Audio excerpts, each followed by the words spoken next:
தமிழோடு இணைவோம். இன்று பார்ப்பது குற்றிய லிகரம். நம்ம ஏற்கனவே பார்த்தது குற்றிய லுகரம். இப்போ பார்ப்பது குற்றிய லிகரம். தன் ஒரு மாத்திரை அளவில் இருந்து குறுகி ஒலிக்கும் இகரம் குற்றிய லிகரம். இது எவ்வாறு பிரிப்பது? குறுமை கூட்டல் இயல் கூட்டல் இகரம் குற்றிய லிகரம்.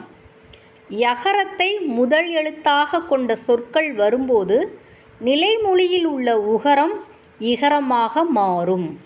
அந்த இகரம் தனக்குரிய ஒரு மாத்திரை அளவிலிருந்து குறைந்து அரை மாத்திரையாக ஒலிக்கும். எடுத்துக்காட்டு: கொக்கு கூட்டல் யாது கொக்கியாது. நிலைமொழியில் உள்ள கு என்பது இக்கு கூட்டல் உகரமாக இருந்தது இகரமாக மாறுகிறது. நன்றி.